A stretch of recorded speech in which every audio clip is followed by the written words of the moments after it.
Over the past few years, I've been taking a lot of steps and making strides towards a zero or near zero waste lifestyle. In today's video, I'm going to be sharing my favorite tips and practices for how to reduce your waste easily while still making a big impact. And today's video is sponsored by True Earth. They make an eco-friendly laundry detergent along with a few other products that can help you along with your zero waste lifestyle. Be sure to stick around to hear more about them, but let's get into the tips.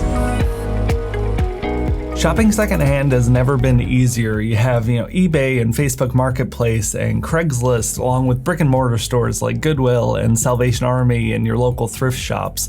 It is so easy to find even very specific items on a secondhand basis. It's obviously ideal to use something that has already been manufactured and that energy has already been spent. And on top of the energy savings, you're also usually going to get a discount. Even on Amazon, they have their refurbished programs. Check it out before you purchase something new. Usually you're going to get something that is near perfect quality for a pretty significant discount in most cases. A lot of my favorite purchases for fashion or even some of my technology have been secondhand. It's a great way to reduce the environmental impact and actually save some money while doing so. There are tons of ways to reuse and repurpose things that might end up in your recycling bin or even in a landfill. My wife and I have been making a big deal of this over the past year or so around our kitchen especially. One of our favorite things to do is reuse the glass food jars. A lot of those glass containers that some of the food comes in that you purchase, makes a great way to replace plastic Tupperware. It's obviously going to be a little bit better for your food as well. Some of those plastics can leach into your food, so it's going to make a longer term better food storage solution, and it's something that you're using that was already made and would otherwise be recycled or thrown in the trash. We've also been repurposing our bags from bread and tortillas that we buy at the grocery store. It can make a great replacement for Ziploc bags. Some situations glass jars aren't the best fit, and it's a great way to have those bags without buying any extra unnecessary plastic, and it's also, again, a great way to save money.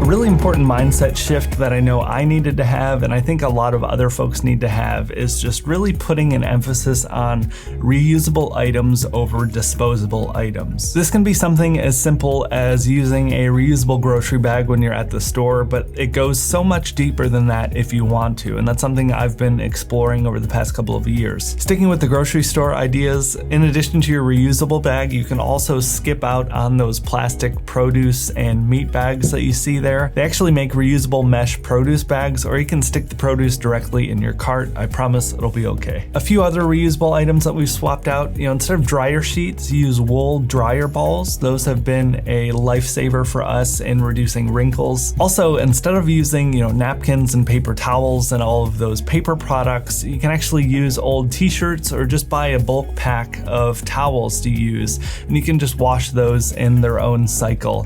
We were big paper towel users for a lot of years. I'm actually a little embarrassed to look back at some of the stuff I used to do, but reusable and repurposed rags have been really great around our kitchen, and I surprisingly don't miss paper towels or all of that disposable stuff much anymore. Kind of similar to the reusable versus disposable argument, you also want to make sure that you're buying higher quality reusable items. Some products that are meant to last for a while, you'll see a pretty dramatic lifespan from the cheapest versus the most expensive in the category. Take a mattress, for example.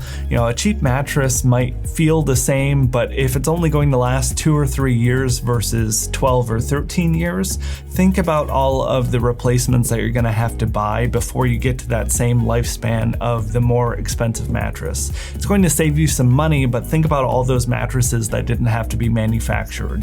That's just a big example because I used to sell beds for a lot of years before I started doing video work, but that kind of goes for a lot of different things with clothing or kitchen appliances or any, bedding, things like that. You want to make sure that you invest in quality. It'll last a lot longer. It usually ends up being cheaper even though it's more upfront cost, and it's going to save a lot of energy in the manufacturing and transportation of all of those replacements that you no longer need.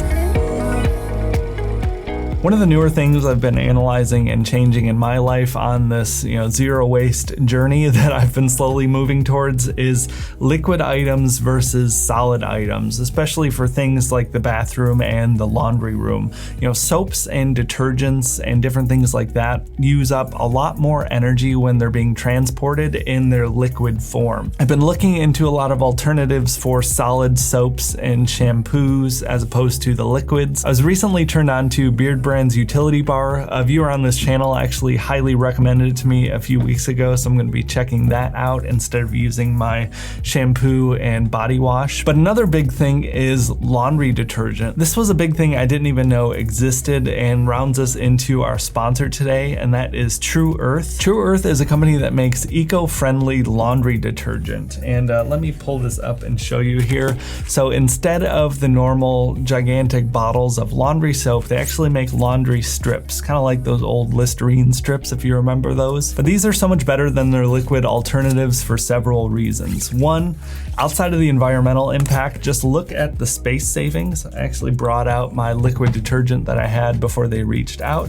So these two things actually have the same amount of detergent in them. This is 50 loads versus 64 loads. So you can see the size difference. This is going to be a lot easier to store in your apartment if you live in a smaller city apartment like I do.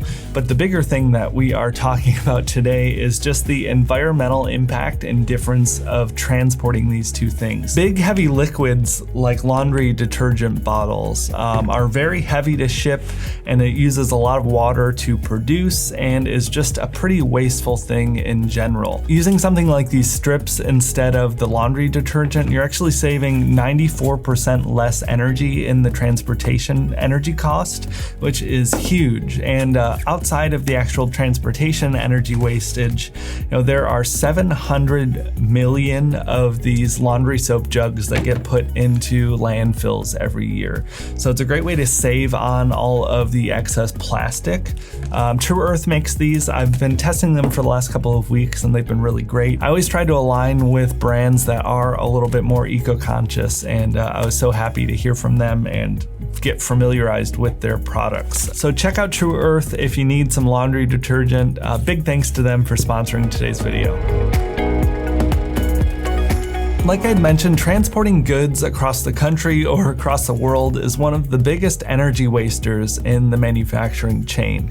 A really great and simple way to combat this is to buy locally. I completely understand this isn't the most financially viable option for all of us out there, myself included, but whenever and wherever you're able, it's really important to try and look for local brands and manufacturers to purchase from.